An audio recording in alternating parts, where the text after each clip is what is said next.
as tools to settle political scores. Do you believe that this is exactly what's happening right now? I think government is going to use whatever institutions exist to try and pursue whatever they think is in either public interest or government interest. And in this particular case, it's important for us to appreciate how sensitive an issue this issue of post-election violence is. And in my personal opinion, whatever the case, whether the former deputy president had been someone or not, his choice of words was regrettable. And I say this with this in mind. I'm just imagining. You know, we had 1,300 people who died in 2007. I mean, the documented numbers. We had over 600,000 people who got displaced. We lost literally what would be equivalent of billions of shillings in property.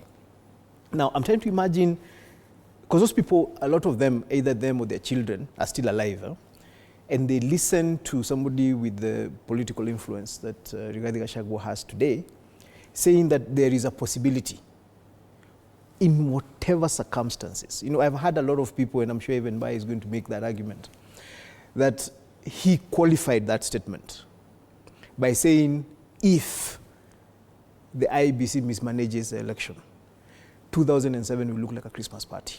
Now, you can logically argue that, you can theoretically argue that, but it's very difficult to argue that emotionally or socially, and this is what I mean. When you say there is a possibility of a repeat of a bad incident that affected particular people, we have to remember those 1,300 families that were affected, the 600,000 families. Those are a lot of Kenyans who, to them, post-election violence represents a personal loss of someone or of something.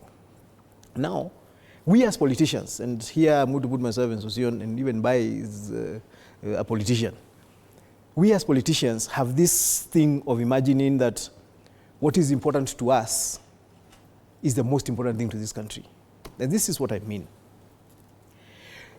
When we talk about the election, and I'm going to come to NCIC, because I think NCIC is just toothless. Good institution, good idea, good concept, but just doesn't have, I'm not sure what exactly it exists for.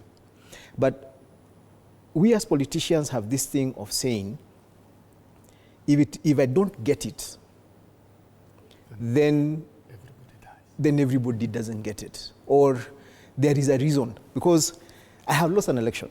I have won an election, I have lost an election. And I always say that the first instinct when you lose an election is to say it was stolen. Because nobody goes to an election running assuming they're going to lose. Mm-hmm. You have spoken to people, you have spent resources, but the day you go, by the moment of the ballot, you actually expect to win.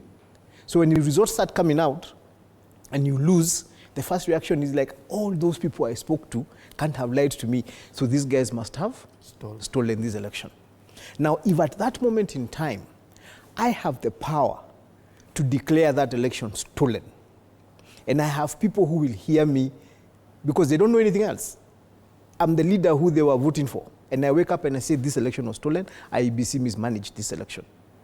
Then what am I going to do? I'm going to trigger post-election violence. And that was my problem with that statement. It doesn't matter how you qualify it. But shouldn't we use any opportunity in our history, because we cannot rewrite history, to learn a lesson from that? Yes. Is it wrong to refer back and say no, that? It is not wrong. We should be careful not to go back to that. Actually, Kriegler said those words. And that was the beginning of how we got a new constitution and we got a Supreme Court to create the capacity to ensure we don't go that way. The issue becomes when the first statement, there's been a lot of corrections since then. Even the former deputy president has corrected himself and tried to explain it. But I've always argued that when you find yourself having to correct a statement you made several times, then there's something wrong with how you made it the first time. All right. So as I finish, this is what my point is on that particular statement, because it's also something very close to my heart. You cannot, as a national leader, create because 2007 didn't just happen. It began with people, if you remember 2005, there were people who were saying this election is going to get stolen. Now we are talking about an election in 2020, we are suggesting that there's a possibility that the 2027 election is going to get stolen.